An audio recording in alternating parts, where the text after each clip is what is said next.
एक गांव के पास एक बहुत ही बड़ा जंगल था और उस जंगल में एक भूतिया कुआं था। उस कुएं में एक चुड़ैल रहती थी। वह देखने में बहुत भयानक थी। उसका डर दूर दूर के गांव तक था, इसलिए उस जंगल में रात को कोई नहीं घूमता था। अगर कोई गलती से उस कुएं के पास पहुंच जाता तो उस कुएं से वो चुड़ैल बहुत ही प्यारी आवाज़ में उस इंसान को अपने पास बुलाती और जब कोई इंसान उसकी बातों में आके उसके पास चले जाता तो वो चुड़ैल उसको उस कुएं में ले जाके मार के खा जाती थी। इन सब बातों से अनजान रोहित नाम का एक आदमी उस जंगल में घूम रहा होता है कि तभी उसे वो कुआं दिखता है और रोहित उस कुएं के आसपास घूमने लगता है कि तभी उस कुएं से एक बहुत ही मीठी आवाज आती है। ए राजा जी, किधर जा रहे हैं? इधर आइए ना, मैं आपके लिए बहुत स्वादिष्ट खाना बनाई हूँ और मैं बड़े देर से आपका इंतजार कर रही हूँ। अरे वाह, ये मीठी आवाजों से मुझे कौन बुला रहा है और ये राजा मुझे कौन कह रहा है? इतने प्यार से तो मेरी पत्नी भी नहीं कहती है मुझे, और तो और ये मुझे खाने पे भी बुला रही है। आज तो मजा ही आ गया। चलो जरा देखे तो सही, क्या उसने सही में बहुत स्वादिष्ट खाना बनाया है। चुड़ैल की मीठी आवाज सुन के रोहित उसकी बातों में आ जाता है और उस कुएं के आसपास घूमने लगता है और कहता है, अरे मेरी रानी, तुम कहाँ हो? तुम्हें मेरे से छुपने की जरूरत नहीं है, मेरे सामने आओ। ओ राजा जी, मैं तो यही हूँ, मुझे ढूंढिए, मैं कहाँ हूँ? और फिर रोहित उसकी आवाज को सुनते सुनते उस कुएं के पास पहुंच जाता है और कुएं में झांकता है, लेकिन उसे उस कुएं में कोई दिखाई नहीं देता है। ए राजा जी, इधर उधर कहाँ देख रहे हैं? मैं तो यहाँ नीचे हूँ। अरे यार, ये आवाज तो यहीं कहीं से आ रही है, पर मुझे समझ ही नहीं आ रहा है कि साला ये आवाज आ कहाँ से रही है। और फिर रोहित उसे फिर आवाज लगाता है और कहता है, अरे मेरी रानी, तुम कहाँ हो? देखो मैं यहीं खड़ा हूँ, मुझसे छुपने की जरूरत नहीं है, मेरे सामने आओ। अगर आप नीचे आएंगे ना तो मैं आपको दिख जाऊंगी। आप इस कुएं में आइए। लगता है ये इस कुएं के अंदर से ही बोल रही है। चलो मैं इसके अंदर जाके देखता हूँ एक बार। और रोहित जैसे ही उस कुएं में उतर के पीछे की तरफ देखता है तो उस भयानक चुड़ैल को देख के वो एकदम से हक्का बक्का रह जाता है। अरे बाप रे बाप, तुम कौन हो? मैं तो यहाँ एक मीठी आवाज सुन के आया था। वो मीठी आवाज मेरी ही थी मेरे राजा जी, मैं आप ही का तो इंतजार कर रही थी।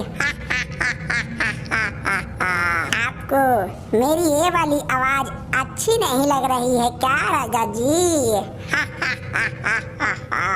अरे नहीं, तुम मेरी रानी नहीं हो सकती। उसकी आवाज तो बहुत मीठी थी, उसने तो मेरा दिल ही जीत लिया था। वो मुझे राजा जी कह के बुला रही थी, तुम वो नहीं हो सकती हो। और फिर वो चुड़ैल अपना रूप बदल के एक बहुत ही सुंदर औरत बन जाती है और उससे कहती है, ए मेरे राजा जी, घबराइए मत, मैं ही तो हूँ। अब तो आपको पता चल रहा है ना कि मेरी ही आवाज थी। और अब रोहित समझ जाता है कि वो इस चुड़ैल के जाल में फंस चुका है।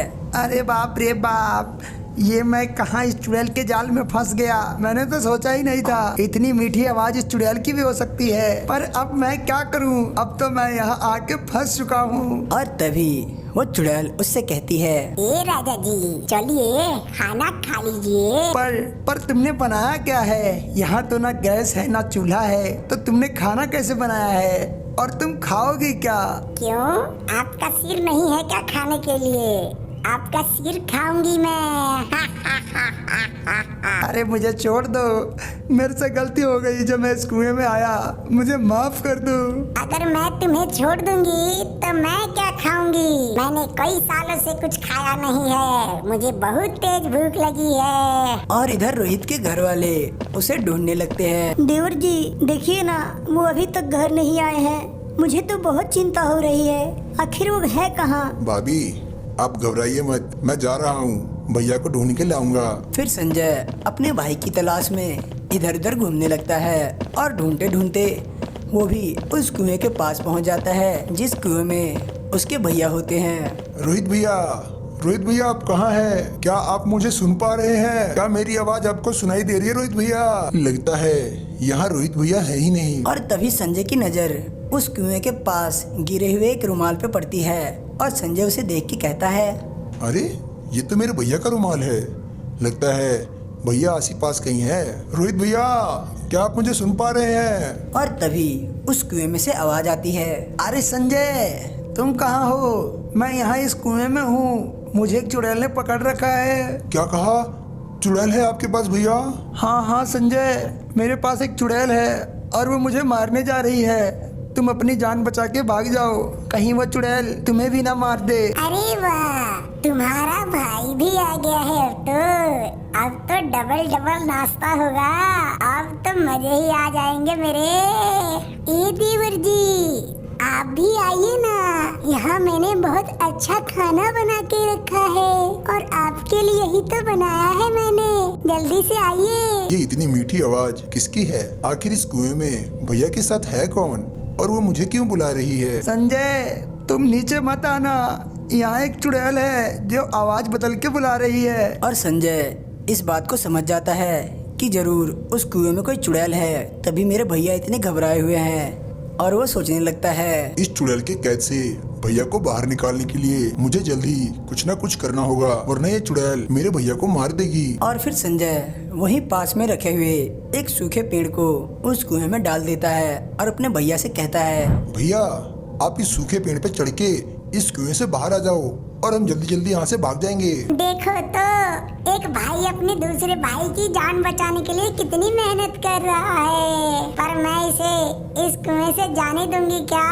कभी नहीं। मैं इसको यहीं मार के इसका खून पी जाऊंगी। संजय मेरे भाई, तू भाग जा जब तक मैं इस चुड़ैल को रोक के रखता हूँ। जा, मेरी जान तो बचेगी नहीं, लेकिन तू अपनी जान तो बचा ले कम से कम। और अब संजय बहुत ज्यादा घबरा जाता है। उसे समझ नहीं आता कि वो क्या करे कि तभी उसकी नज़र पास में रखी हुई एक हनुमान जी की मूर्ति पे पड़ती है जो एक पेड़ के पास रखी होती है।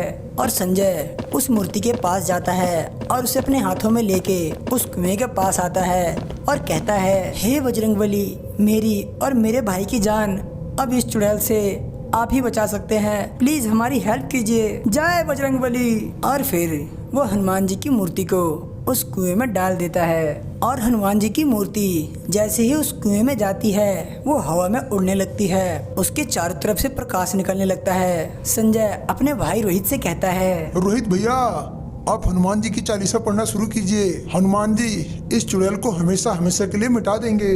ठीक है संजय, मैं अभी हनुमान चालीसा पढ़ता हूँ। और फिर रोहित हनुमान चालीसा पढ़ने लगता है। जय हनुमान ज्ञान गुण सागर, जय कपीस तिहुलोक जागर, रामदूत अतुलित बल धाम, अंजनी पुत्र पवन सुतनामा, महावीर विक्रम बजरंगी, कुमति निवार सुमत के संगी, कंचन वर्ण विराज सुबेश, कानन कुंडल कुंचित केशा, हाथ वज्रो ध्वज विराजे, कांजे मुंज जनेऊ साजे। और जैसे जैसे रोहित हनुमान चालीसा पढ़ते जाता है वैसे वैसे ही उस मूर्ति की शक्तियाँ और ज्यादा बढ़ती जाती है। और वो चुड़ैल ये सब देख के बहुत जोर जोर से हंस रही होती है। भूत पिशाच निकट नहीं आवे, महावीर जब नाम सुनावे, ना से रोग हरे सब पीरा, जपत निरंजन हनुमत बल बीरा, संकट ते हनुमान छुड़ावे, मन कर्म वचन ध्यान जो लावे। और जैसे ही रोहित हनुमान चालीसा पूरी पढ़ लेता है उस मूर्ति में से एक बहुत ही शक्तिशाली शक्ति आती है और उस चुड़ैल को हमेशा हमेशा के लिए भस्म कर देती है। और जैसे ही वो चुड़ैल नष्ट हो जाती है रोहित उस कुएं में से जल्दी जल्दी निकल के आता है और अपने भाई संजय के साथ उस जंगल से भाग के अपने घर चला जाता है।